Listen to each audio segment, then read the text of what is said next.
Здравствуйте, мои дорогие друзья, представители знака зодиака Близнецы. Таро прогноз на декаду на 10 дней с 10 по 20 августа.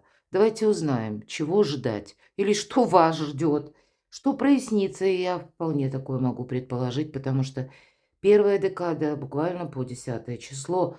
Ваша планета-управитель Меркурий в ретро-движении. И это мы знаем, что это всегда какие-то проволочки, какие-то задержки на транспорте, задержки с документами, телефон молчит, никто не звонит, словно все забыли, какие-то договоренности не срабатывают, какие-то бумаги не подписываются. Вот что-то такое может быть, и это нормально. Вот. И, кстати, 9 числа у нас осетровое полнолуние в Козероге. Это добрая энергия, энергии умиротворения. И если прежде бы мы, может быть, вот что-то подобное переживали более колко и остро, то здесь мы это нет, можем сказать, а и не надо. Вот, то есть мы не будем принимать это слишком личностно, мои дорогие. Ну, давайте мы с вами узнаем по картам. Это я по астрологическим прогнозам. И я вас хочу пригласить, по транзитам точнее, на свой сайт. Я оставлю ссылку в описании под видео. Перейдите, прочитайте. Прочитайте по асценденту, кто знает. Не только дату, но и время рождения. Я думаю, подсказок будет больше. А мы с вами вот что же прояснится? Давайте с этого начнем. Что там у вас будет проясняться? Может быть, и правда тянется какая-то неразбериха буквально с конца июля. И вот первая декада августа. Что уйдет? Достанем такую карту. Если не обязательно, что это будет связано с человеком, может быть, это просто связано с какой-то ситуацией, в которой вы можете разобраться и уже будете точно знать, будете вы это продолжать или, может быть, даже завершить что-то сможете в таком неспешном режиме. А что придет взамен? Вот давайте узнаем. И 3 карты, как 3 знака судьбы. Первый знак судьбы, что нам подскажут карты? На чем акцентирует ваше внимание, второй знак судьбы и третий знак судьбы. И достанем карту совет, откроем ее в самом конце. Ну что ж там у вас будет проясняться? Нулевой аркан, а какое-то новое начало. Это вы с чем-то будете, скорее всего, определяться. И понятно, раз нулевой аркан– это, с одной стороны, хаос перед началом творения. Вот есть такое значение по нулевому аркану. И мы знаем, ну, это уже какая-то путаница, это уже какая-то неразбериха. Может быть, неразбериха, опять же, у кого-то по работе, по документам, у кого-то и по отношениям. У кого-то это может быть связано с вопросами о переезде. Иногда нулевой аркан символизирует именно перемещение какое-то, потому что шут, он всегда свободен. Но в этой колоде у нас такой очень интересный шут. Нам девушка представлена, которая явно от чего-то счастлива, довольна, но что-то ей нравится. И вот она так опрометчива, на мой взгляд, как будто ей хочется парить. Вот такое состояние души. Это здорово на самом деле. Она теряет контроль, самое главное, о чем нам говорит эта карта. И вот этот вот предмет, который прообраз Грааля, ни много ни мало, она держит над омутом. И посмотрите, уже в омуте там какие-то невидимые силы начинают свою работу. И есть, конечно, риск, что она это может упустить. Я уже не говорю, что и сама-то за какой-то сухой сук держится, и есть опасность свалиться, правда. Поэтому мы должны что-то подмечать. А что это за ситуация такая? Вы идете вперед, самое главное. Вас что-то вдохновляет, мои дорогие, что-то вам тут нравится, хорошее настроение. О, а вот, наверное, по части любви.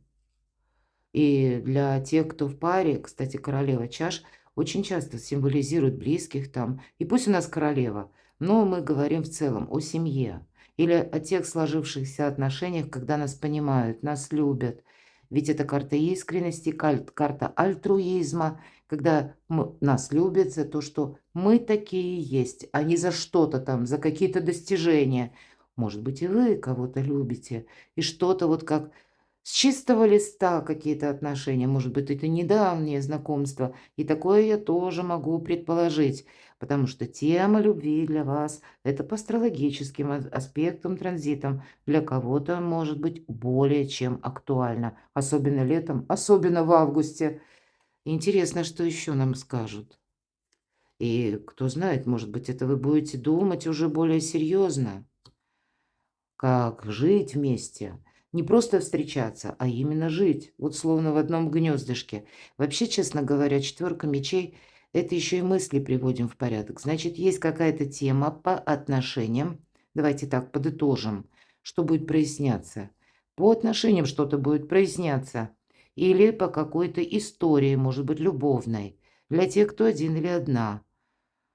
Ну, тут явно вы можете прочувствовать, а у нас еще и транзиты Солнце во Льве нам добавляет такой, знаете, страстной энергии любви, желания. То есть именно страсть. Это не про платоническую любовь, а это именно про такую земную, теплую, горячую, может быть, обжигающую даже, с множеством эмоций. Эмоций будет много. Причем они у нас могут быть, знаете, такие от восторга до и разочарования тоже. Вот тут есть такое. Жизнь наша не бывает полностью предсказуема. Но, может быть, и мысли в порядок. Вы тут явно что-то по личной жизни, мне кажется, определяетесь. Хотя у кого-то банально. Встреча, может быть, и с родственниками. Но вы тогда, если с родственниками встречаетесь или с каким-то человеком, да, вот у вас проясняется какой-то вопрос, то вы все равно тут на своей волне, потому что вы видите какие-то свои перспективы. И каким-то образом эти контакты, они все равно вписываются в перспективы, я вижу так. Может быть, какая-то пауза была, если мы спросили, что проясняется. Отношения были на паузе. А здесь вы надумаете, кстати, активизировать этот процесс. Этого я тоже не исключаю. Давайте посмотрим, так, а что же уйдет? Туз чаш. Ну, вот интересно, вообще-то это ведь такая добрая очень карта, которая символизирует, опять же, любовь. Может быть, кто-то из вас и, как мы говорим, любовный треугольник. На выборе вы между партнерами. Но чего бы тут ни касалось, может быть, какая-то прежняя история. Давайте я спрошу, туз чаш, это по поводу чего? Что там такое уходит? Ведь это радость какая-то. Вы знаете, это вот уходит то, что раньше было радостью, а теперь вам уже как помеха. Может быть, какое-то время человек конкретно вдохновлял, тема какая-то вдохновляла, работа, в конце концов, вдохновляла или творческий проект. А теперь по семерке жезлов вы видите, что ну как-то не получилось, не срослось. Или проект этот ваш, пусть даже рабочий, превратился в какую-то дополнительную нагрузку. По семерке жезлов создалась какая-то явно путаница. Путаница потому, что когда-то радовала, а теперь это уже уходит. А что ж придет взамен? Ну, это вы сами.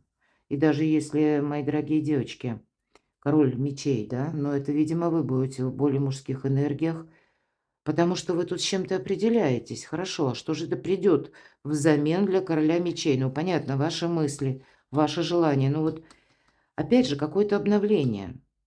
Может быть, и обновление в сложившемся союзе. Но до этого вы какие-то выводы все равно делаете. Может быть, и прежние были какие-то нюансы, которые даже в отношениях, пусть, да, туз чаш — это ведь всегда вдохновение, восторженность, любовь. Ну, может быть, вас что-то вот так вот в разных сферах жизни, у каждого тут будет по-своему, именно радовало, вдохновляло, а потом превратилась в какую-то обузу. По семерке жезлов тут именно пытается на нас кто-то воздействовать, потому что ему выгодно или у него есть какой-то интерес. Хотя иногда именно путаница. По семерке всегда именно какая-то запутанная история идет, в которой мы должны разобраться. Так вот, если даже по любви была у кого-то путаница, ну тут вы все расставите по местам. И я допускаю, кстати, хоть и мы все разные, расклад общий, но это как чувства могут вспыхнуть с новой силой, даже уже сложившихся союзах. Причем тут что-то может быть очень, так знаете, интересно для вас. Я не говорю для каждого, для всех. Но в то же время я допускаю и знакомство, может быть, и недавнее знакомство с человеком новым совершенно. Все-таки аркан шут. И вы будете обдумывать, каким образом и продолжать это знакомство или к чему оно идет. В любом случае, туз пентаклей может еще для вас, знаете, ведь это всегда как какая-то возможность. Причем очень часто по этой карте это как помощь высших сил. Вот здесь они вам словно помогают. И я вам могу сказать, что тут еще может сложиться еще и такая ситуация, которая касается денег, что придет взамен. Может быть, прежде были какие-то только эмоции, а потом они перешли где-то с элементом путаницы, и вы будете обдумывать именно ответственность свою. А буду я это продолжать или нет? Но для кого-то это будет даже такая история, когда какой-то период жизни, вот вы были в этом восторженном настроении, состоянии, а тут вдруг энергии меняются. Мы с вами об этом говорили еще до карт. И вам придется резко переключиться на вопросы финансов, на вопросы, может быть, которые связаны с юриспруденцией, с законом. Помимо того, что это ваша карта-сигнификатор, но вот видите, об этой карте мы можем еще сказать, проходят и врачи, люди в форме, или люди, которые занимают пост, имеют какие-то рычаги влияния и власть, и вам нужно что-то согласовывать. А по тузу Пентаклей бумаги, важные документы, контракты, соглашения. И ведь это один только Пентакль. И это только будет еще как в рост пойдет. Тоненькие корешки окрепнут, а вот эти малюсенькие росточки вполне вероятно, для кого-то будет означать денежное дерево. То есть все-таки тема финансов, причем такая холодно-рациональная, вот она приходит. И вы знаете, тут может быть даже такой момент, что какой-то вот как август, да, вы были наполнены вот такими энергиями, вдохновения, любви, творчества. Вот что-то такое эфемерное, легкое, невесомое. И вдруг вы, мои дорогие близнецы, переключаетесь на какую-то холодную прагматику. Вот такая метаморфоза жизненная.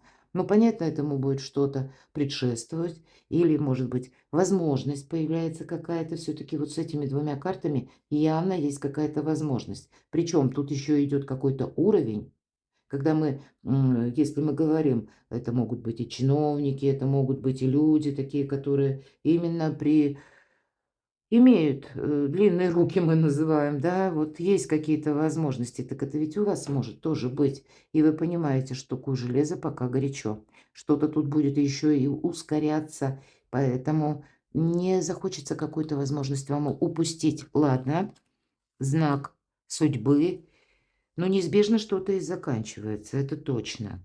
И когда выпадает 13-й аркан, это трансформация, то у вас период такой идет трансформации.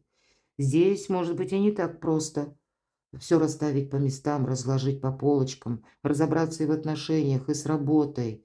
И мы тут не можем ничто ускорить. Единственное, нам всегда, если мы уже как знак судьбы, старший аркан, то вам хотят сказать, что на вас оказывают влияние, как внешние силы, обстоятельства. Но все равно происходит вот эта трансформация. И карта дает совет: не удерживай то, что пытается от тебя оттолкнуться. Как будто есть какая-то уже вами пройденная дорога, мои дорогие близнецы, куда не нужно возвращаться, нужно идти вперед. Но и действия какие-то, они предполагаются. Неспешные, кстати. Потому что очень красивая, кстати, карта в этой колоде 13-го старшего аркана. Как будто это и перерождение здесь написано. Но вот как будто вместо лица, посмотрите, звезда путеводная. Есть уже намерение. Нет сожалений, самое главное. Потому что какая-то карта уже проиграна, какая-то история уже закончена. Или, может быть, какие-то ошибки вы как итоги будете подводить, анализировать в этот период. Я тоже такое допускаю. И мы оставляем прошлое прошлому, и мы идем вперед. Какой второй знак? Туз жезлов. Тоже иногда в некоторых колодах как символ делит нашу жизнь на период до и после.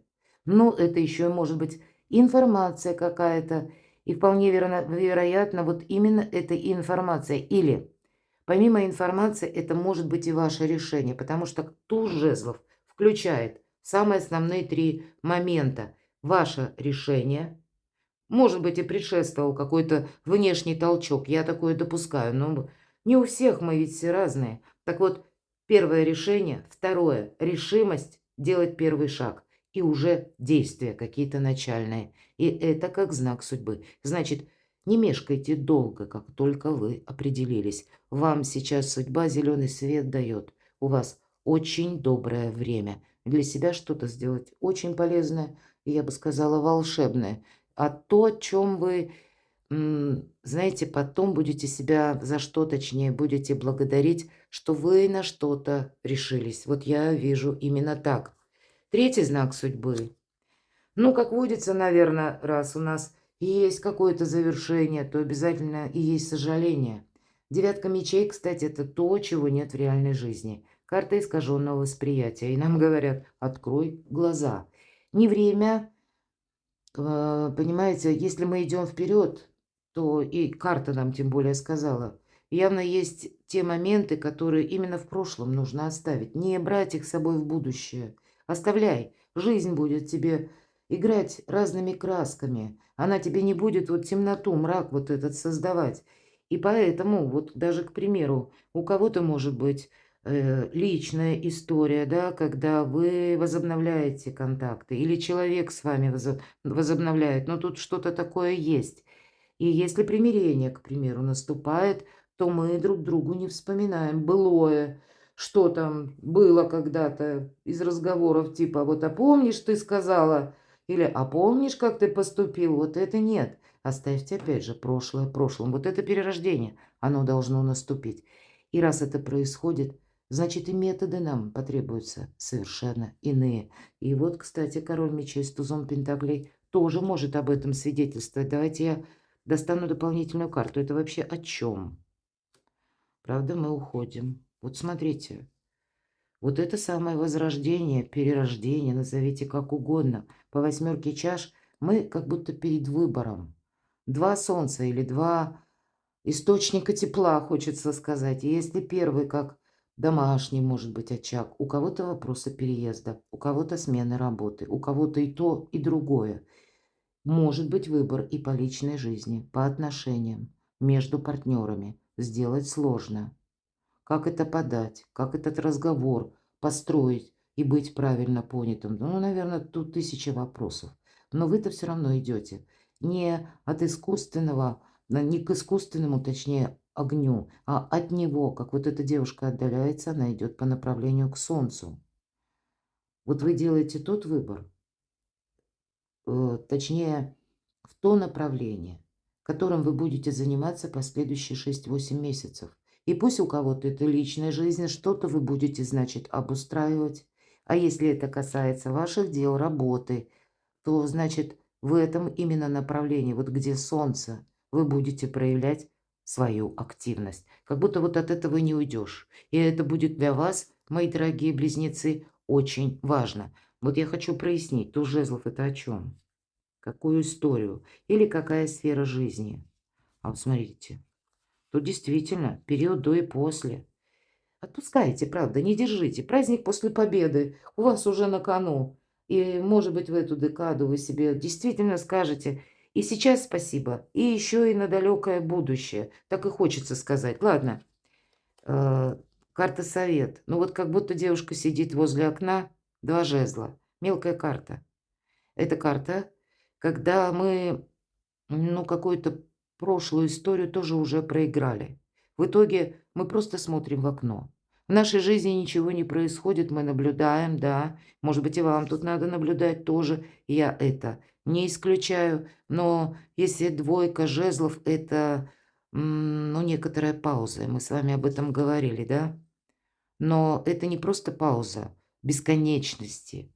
А мы с учетом тем более всех этих карт должны идти вперед. Вот вы, скорее всего, нам карта говорит, строй планы на будущее. Уже смотри вперед. Не ходи словно от одного жезла к другому. Прошлое будет завершаться. И даже если ты для себя изберешь какие-то приоритеты, которые точно ты будешь продолжать, но есть еще и тот контекст, который не может быть продолжен. Или это невозможно по разным причинам, или вы сами этого не хотите. Неважно, что лежит в основе, но слушайте свою интуицию, слушайте, мои дорогие близнецы, свою душу, потому что для вас будет очень важно быть счастливым. Вы выбираете направление, и это уже не шутки. Я тут вижу, вы смотрите вперед, в будущее. И вот такая карта — совет. Потому что вот это какая-то двойственность или какая-то, ну, может быть, и неразбериха, и пауза, она должна закончиться. И инициирует этот финал где-то вы сами, потому что вам надоело. Перекладывайте на себя, мои дорогие любимые близнецы. Я благодарю вас за то, что вы смотрите мои видео, откликаетесь, пишите такие волшебные комментарии, искренние на мои видео. Я ведь не знаю, когда раскладываю карты, что там у кого из вас. Оставайтесь со мной, подписывайтесь на мой канал и будьте счастливы, будьте любимы всегда.